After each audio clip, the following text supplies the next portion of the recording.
인간의 위대함이 있습니다. 인간이 위대하다라고 하는 것은 바로 희망이 있고 꿈을 가지고 살기 때문입니다. 인간이 다른 어떠한 동물보다 연약하고 강한 부분이 많지 않으나 그러나 희망이 있고 꿈이 있기 때문에 그 희망과 꿈으로 자연을 정복하고 대양을 개척해 나가고 하늘을 날고 우주까지도 개척해 나가는 그러한 위대한 일들을 감당하고 있습니다. 그래서 우리들이 희망을 가지고 사는 한 어떠한 어려운 가운데서도 넉넉하게 그 조건과 여건을 뛰어넘어서 하나님 앞에 영광 올려드리는 삶이 될 줄로 믿습니다. 그래서 희망은 어떤 면에서 보면 기적의 씨앗이다라고 이야기합니다. 희망이 있는 곳에 기적이 일어납니다. 아무리 척박하고 메마른 땅이라고 할지라도 그곳에 씨앗이 떨어지면 언젠가는 반드시 생명이 싹터나고 열매가 맺혀지는 것입니다. 우리 신기한 게 우리 권사님들이 씨앗을 받아다가 주위에 조금씩 뿌려놨는데 언덕에 그 메마른 언덕에 보면 그 옆에 자라는 노란 꽃이 무슨 꽃인지 모르겠습니다. 그 꽃들이 막 자라고요. 이렇게 하는 것을 봅니다. 우리가 그래서 이 씨앗이 있으면 언젠가는 열매가 맺혀지는 것을 봅니다. 마찬가지로 우리가 이 땅 가운데 살아가면서 꼭 필요한 것이 있습니다.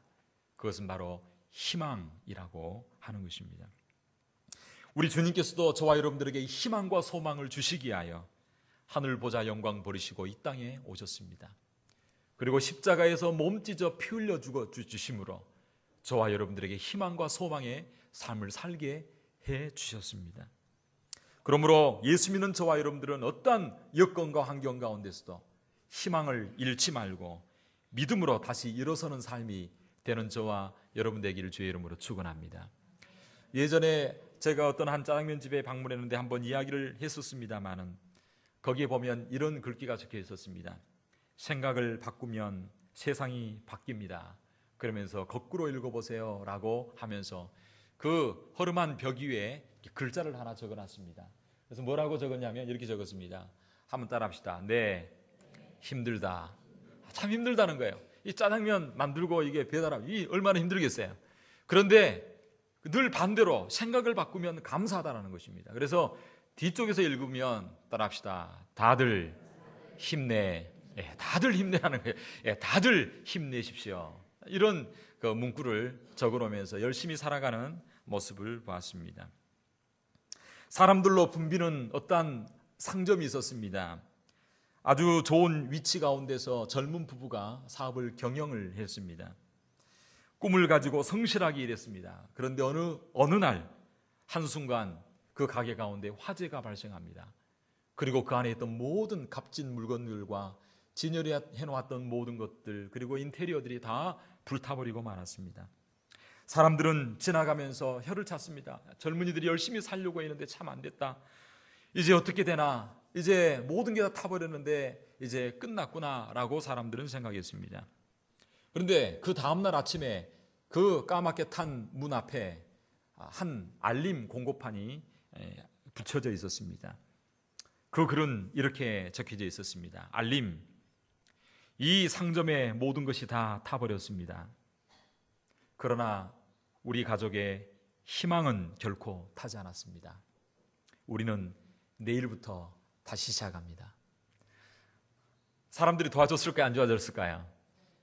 이렇게 열심히 살려고 하는 희망을 가지고 있는 이 젊은이들을 지역 주변의 사람들은 외면하지 않았습니다. 제기하고 일어났다라고 하는 실화입니다. 희망이 있는 한 미래가 있고 기대가 있습니다. 사랑하는 성도 여러분, 그런데 인간이 경험할 수 있는 가장 큰 비극이 있습니다. 그것이 무엇이겠습니까? 그것은 바로 희망을 잃어버리고 산다는 것입니다.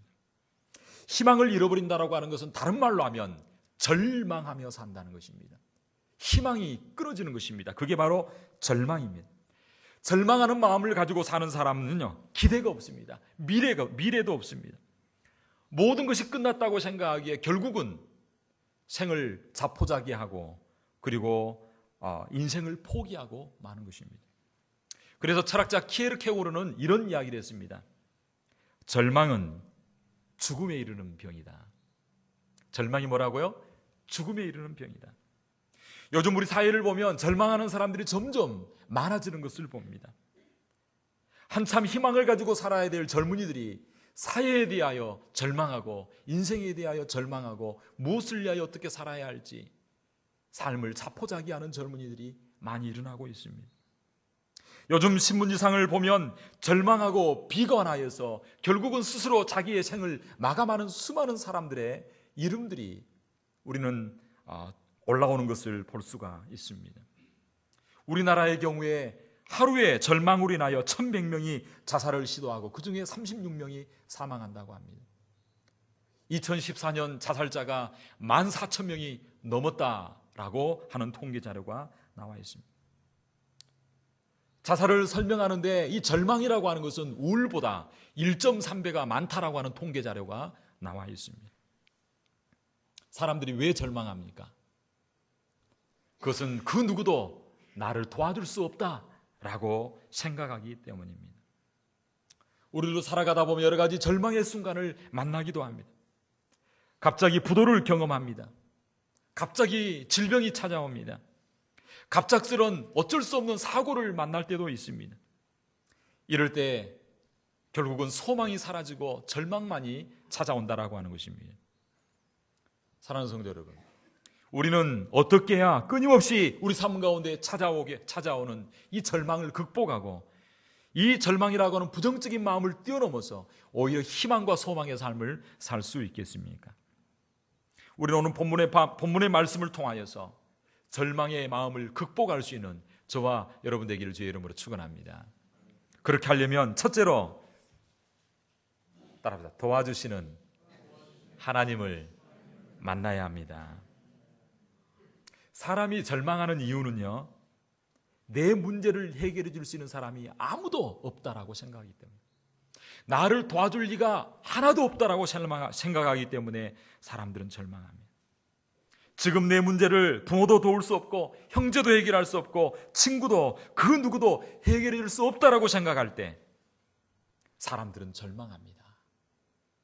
그러나 내 문제를 해결해 줄 분이 있다, 내 문제를 도와줄 사람이 있다라는 생각을 가지면요, 그 자리에서 다시 일어서는 역사가 있게 될 줄로 믿습니다. 절망 가운데 있는 자에게 그 누군가가 다가가서 따뜻한 격려의 한마디, 등을 두드려주는 위로의 한마디가 그 사람의 생을 다시 한번 불타오르게 만드는 역사를 이루어가게 한다는 것입니다. 오늘 저와 여러분들이 그러한 축복의 통로자들이 되기를 주의 이름으로 축원합니다. 오늘 또 예배드리고 나아가면서 속으로 아이들을 위하여 기도하시고 우리 교회 자라나는 청년들을 위하여 기도하시기를 바랍니다. 할렐루야. 직접 가서 머리를 쓰다듬어 주지 못한다고 할지라도 멀리서나마 그 아이들을 바라보며, 보석과 같은 아이들을 바라보며 하나님, 이 아이들을 축복하여 주옵소서 기도할 수 있게 되기를 바랍니다. 할렐루야. 오늘 본문에 보면 홀로 된 한 여인이 등장합니다. 엘리사가 세운 선지학교의 생도였던 그 남편이 갑작스럽게 무슨 원인인지 알 수 없으나 죽고 말았습니다. 남편이 죽는 것도 절망이고 아픔인데 문제는 뭐냐면 남편이 떠나가고 난 이후에 그 자리에는 뭐만 남게 됐냐면 빚만 남게 된 것입니다. 남편을 잃은 그 슬픔이 가시기도 전에 빚쟁이들이 와서 막 빚을 갚으라고 독촉을 하게 되어집니다. 문제는 뭐냐면 빚을 갚을 만한 능력이 이 여인에게 없었습니다. 결국은 그 빚쟁이들이 뭐라고 말하냐면 당신이 데리고 있는 그 두 아들을 내가 종으로 삼겠다라고 이야기합니다. 이런 일을 당하면 보통 사람들은 어떻게 반응합니까? 오늘 본문에도 보면 그렇게 말하고 있습니다. 당신의 종이 여호와를 경외한 줄은 당신이 아시는 바니이다. 하나님을 잘 믿고 하나님을 잘 섬겼는데 왜 이런 일이 우리에게 일어납니까? 원망하고 불평합니다. 그리고 절망하게 되어집니다. 어떤 사람들은 그렇게 이야기할 것입니다. 남편도 없고 이제 두 아들이 종이 되느니 차라리 너와 나 같이 죽자. 연탄불 피워놓고 문 잠그고 연탄불을 놓고 화목을 피워내는지 모르겠습니다. 하여튼 그런 생각을 가질 수도 있습니다. 어떨 때는 자포자기하면서 인생을 그냥 내버려 둘 수도 있습니다. 어떤 사람은 좀 이 환경을 벗어나자 두 아들 데리고 야반도주 할 수 있습니다. 저기 어디 다른 나라로 갈 수도 있습니다. 어떤 사람은 남의 것을 훔치는 도둑이 될 수 있습니다. 아무리 힘들고 어렵다고 도둑이 돼서 되겠습니까? 참 마음 아픈 일들이 너무나 많습니다. 목회자로서 좀 부끄러운 일도 굉장히 많습니다. 도둑하는 사람이 될 수도 있었을 것입니다. 그런데 이 여인은 절망의 순간에 어떻게 합니까? 그렇게 하지 않았습니다. 오늘 본문 1절은 이렇게 이야기합니다. 선지자의 생도 아내 중 한 여인이, 따라합시다, 엘리사에게 부르짖어 가로되, 엘리사에게 찾아갑니다. 그리고 엘리사에게 부르짖어 간구합니다. 자존심이나 체면을 다 내놓고 있는 사정을 소상하게 그 선지자에게 이야기하고 그리고 말하는 것을 볼 수 있습니다. 이 여인이 엘리사를 찾아간 이유가 뭘까요? 엘리사에게 뭔가 좀 도움을 구하려고 한 것일까요? 사실 엘리사 개인에게 뭔가 도움을 구하려고 한 것이 아닙니다. 7절에 보면 엘리사를 찾아가는데 그 여인을 뭐라고 성경을 말하고 있냐면, 따라합시다, 그 여인이 누구에게? 따라합시다, 하나님의 사람에게 나아갔다라고 말하고 있습니다. 이 여인이 엘리사에게 나아간 것은 바로 엘리사가 하나님의 사람이기에 바로 하나님에게 찾아간 것입니다. 그리고 하나님의 도우심을 구한 것입니다. 사랑하는 성도 여러분, 힘들고 어려운 문제가 있으면 주님 앞에 찾아 나와 소상하게 주님 앞에 간구하고 기도할 수 있게 되기를 바랍니다. 아니, 힘들고 어렵다면 목회자에게 기도의 제목을 주시면서 기도해 달라고 요청할 수 있게 되기를 바랍니다. 그 사람에게 나아가는 것이 아니라 그는 곧 누구에게 나아간 것이냐면, 따라합시다, 하나님, 바로 하나님에게 나아간 것입니다. 우리 하나님은 우리를 도와주시기를 원하시는 분이십니다. 어떤 순간에도 우리가 하나님 앞에 나아가기만 한다면 우리는 희망을 가지고 다시 한번 일어서는 역사가 저와 여러분 가운데 일어나게 될 줄로 믿습니다. 다윗도 인생을 뒤돌아보면 수많은 절망과 어려움들이 많았습니다.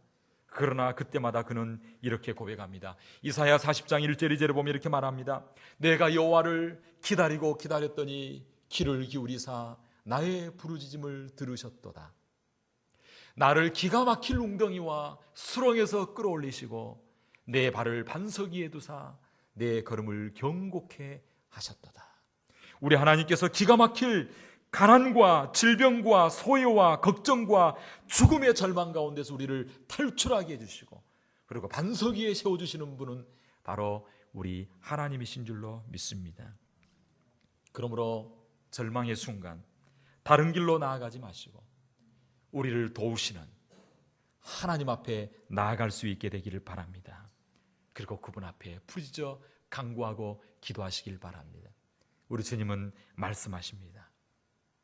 수고하고 무거운 짐진 자들아 다 내게로 오라. 내가 너희를 쉬게 하리라. 할렐루야.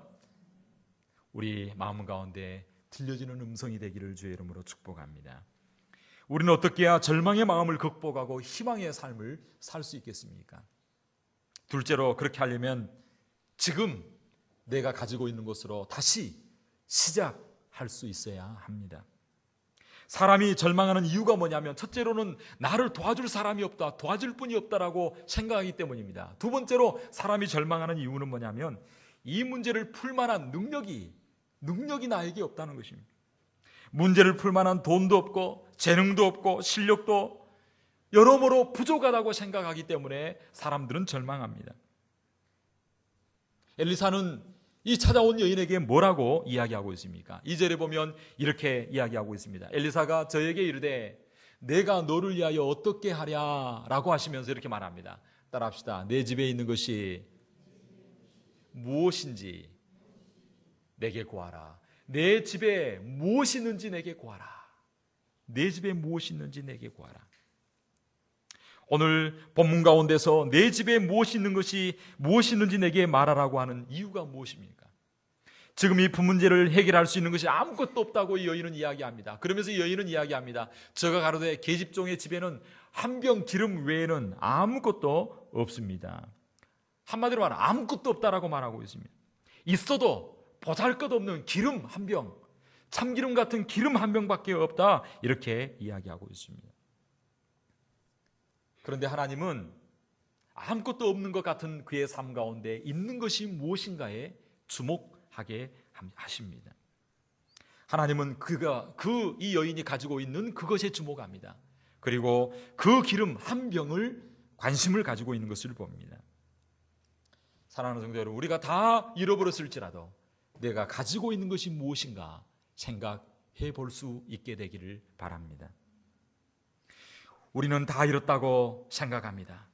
그러나 아직도 우리에게 남아있는 희망의 씨앗이 있습니다. 이 여인에게 남아있는 것은 바로 기름 한 병이었습니다. 그러나 사실 기름 한 병만 남아있는 것이 아니었습니다.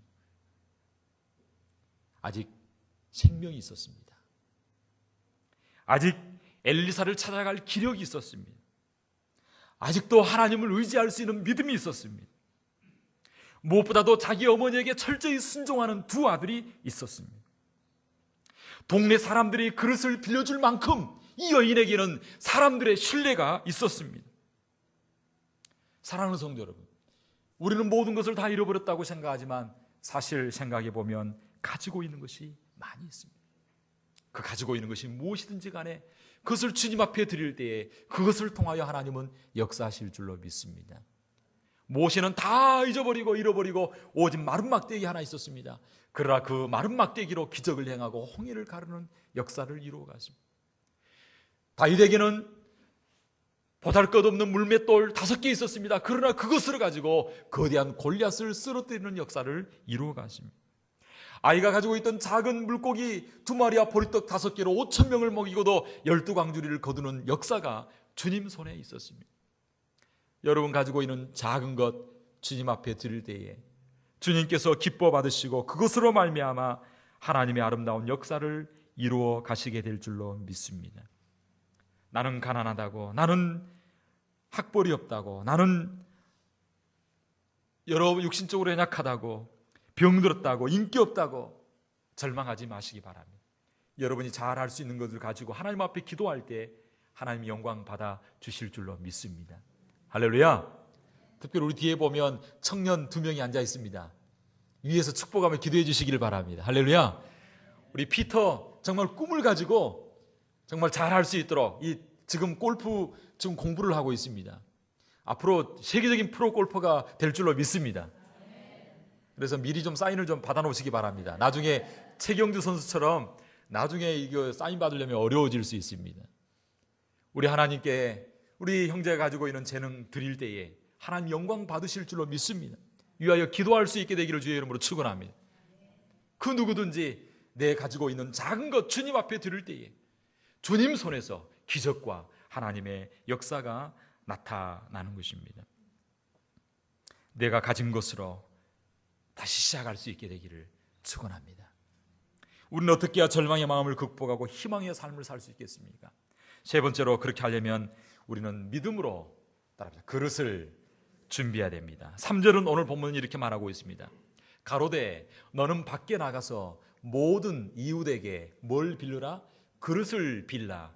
빈 그릇을 빌되 어떻게 하라고요? 따라서 조금 빌리지 말라. 조금 빌리지 말고 많이, 할 수 있는 대로 많이 그릇을 예비하고 준비하라라고 말하고 있습니다. 그릇은 우리가 예비하지만 기적은 하나님이 베풀어 주실 줄로 믿습니다. 하나님께서 기적을 베풀어 주시지만 다른 말로 하면 그릇은 우리가 준비해야 된다라고 하는 것입니다. 하나님의 기적은 우리가 준비한 그릇만큼 하나님께서 베풀어 주실 줄로 믿습니다. 그래서 6절에 보면 이렇게 말하고 있습니다. 그릇에 다 찬지라 여인이 아들에게 이르되 또 그릇을 내게로 가져오라. 아들이 가로되 다른 그릇이 없나이다. 하니 따라합시다. 기름이 그쳤더라. 언제 그쳤다고요? 준비한 것을 다 썼을 때에 그치게 되어집니다. 그러므로 우리가 그릇을 예비하되 큰 믿음의 그릇을 예비하고 준비할 수 있게 되기를 바랍니다. 그래서 그릇이라고 하는 것이 무엇일까요? 성경은 그렇게 말하고 있습니다. 사도행전 9장 15절에 보면 사도 바울을 가리켜서 이렇게 말합니다. 주께서 가라사대 가라, 이 사람은 내 이름을 이방인과 임금들과 이스라엘 자손 앞에 전하기 위하여 택한, 따라합시다, 나의 그릇이라. 따라합시다, 사람이 그릇입니다. 여러분이 하나님의 그릇입니다. 여러분이 하나님의 은혜를 받을 수 있는 그릇이 되기를 바랍니다. 여러분이 하나님 쓰시는 그릇이 되기를 바랍니다. 넓은 그릇이 되기 바랍니다. 큰 믿음의 그릇이 되기를 바랍니다. 그래서 하나님 나라를 위하여, 이방과 열방을 위하여 쓰임받는 그러한 큰 믿음의 그릇이 되어야 될 줄로 믿습니다. 그릇이 작으면 작은 만큼 쓰게 되어집니다.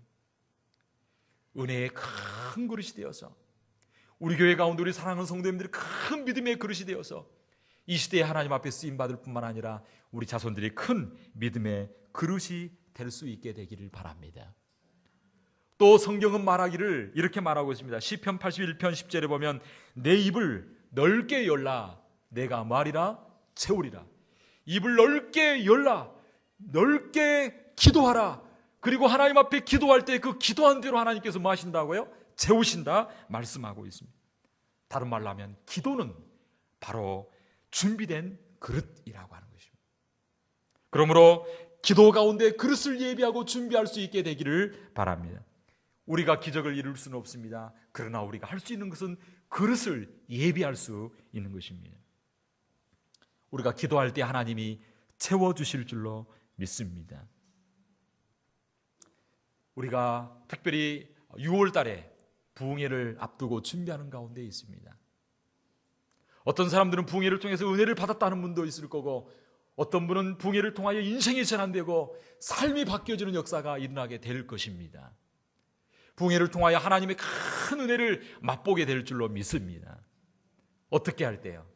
기도로 믿음의 그릇을 예비하고 준비할 수 있게 되기를 바랍니다. 제 생각에는 앞으로 이분을 평생에 한 번 이제 더 이상 만나지 못할 수도 있습니다. 딱 한 번 만나고 인생 가운데 끝날 수도 있습니다. 하나님 우리에게 한 번 주신 기회일 수가 있는 것입니다.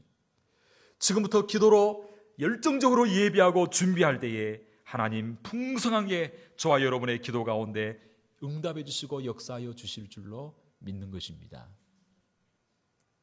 자, 이처럼 그릇을 예비하고 준비했을 때 어떤 결과가 일어나게 되었습니까? 7절은 이렇게 이야기합니다. 그 여인이 하나님의 사람에게 나아가 고한데 저가 가로되 너는 가서 기름을 팔아 빚을 갚고 남은 것으로 너와 내 두 아들이 생활하라 하였더라. 엘리사의 말씀을 듣고 그대로 순종했습니다. 그릇을 빌었습니다. 그리고 문을 닫고 기름병을 부었는데 아주 놀랍게도 계속해서 콸콸콸콸 쏟아져 나오는 그 역사를 경험하게 되어집니다. 그리고 나중에 마침내 보면 그 빚을, 두 아들을 팔아야 됐었는데 종으로 팔려다 나갈 수밖에 없었는데 모든 빚을 다 갚게 되어집니다. 그것뿐만 아니라 이 두 아들과 함께 풍요롭게 살 만큼 하나님께서 넉넉한 은혜를 부어주시는 것을 볼 수 있습니다. 사랑하는 성도 여러분, 절망할 수밖에 없는 여인들이 바로 도와주시는 하나님을 만남으로 그의 삶 가운데 놀라운 기적과 놀라운 역사가 일어났던 것을 볼 수 있습니다. 순간순간 다가오는 절망의 늪을 우리는 어떻게 탈출할 수 있겠습니까? 우리는 도와주시는 하나님을 만나야 합니다. 우리는 내가 가진 것으로 하나님 앞에 드릴 때에 다시 시작할 수 있는 능력을 주실 줄로 믿습니다. 무엇보다도 믿음의 그릇을 잘 예비하고 준비하심으로 절망을 뛰어넘어서 희망의 삶을 살아갈 수 있는 축복의 통로가 되는 저와 여러분 되기를 주의 이름으로 축원합니다.